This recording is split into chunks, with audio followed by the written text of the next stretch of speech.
Eh bien bonjour, mon nom est Frédéric Boran et dans cette vidéo on va voir comment travailler avec des requêtes imbriquées et l'opérateur in. Donc ça va être une vidéo un peu riche.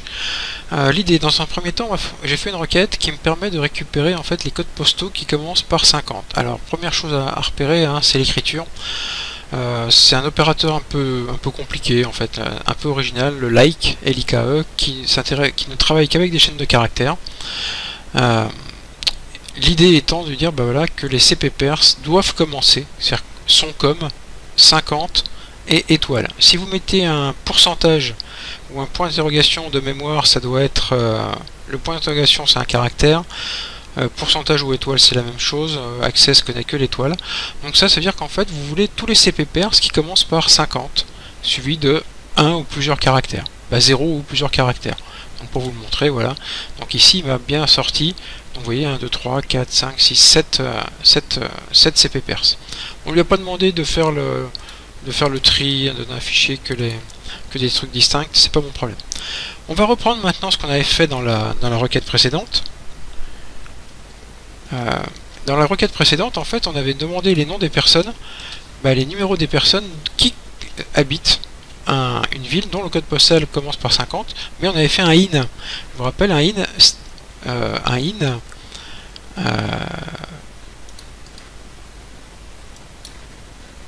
je vous rappelle la requête rapidement, voilà. On avait fait un in, et en fait, cette requête-là, on va venir l'insérer à la place de tout ça. Alors, je vais vous expliquer ça.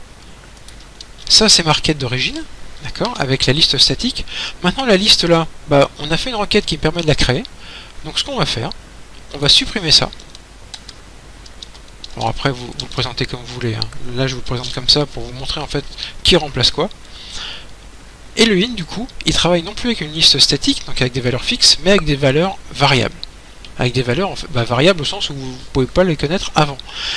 Chose hyper importante, dans le in statique, je vous ai dit que ça et ça doivent être de même type, c'est exactement la même chose. Alors ce champ là, le champ qui est là, doit être de même type. Évidemment, 9 fois sur 10, ça sera exactement le même champ, peut-être dans des tables différentes, mais ça sera un champ vraiment qui contient la même chose, donc des codes postaux, en l'occurrence ici.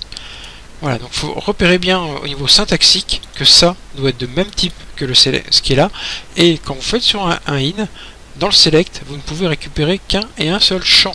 Si vous en récupérez plusieurs, c'est aberrant, parce que du coup votre liste, ça devient un tableau à 2 ou 3 dimensions, donc là, la correspondance ne peut pas se faire.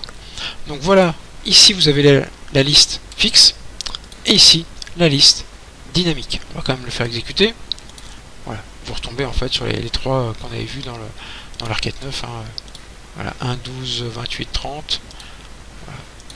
1, 12, 28, 30, 31, 32, 34, 31, 34, voilà. Aucun souci là-dessus, donc voilà. Retenez bien ce in, c'est vraiment hyper important, vraiment très très important.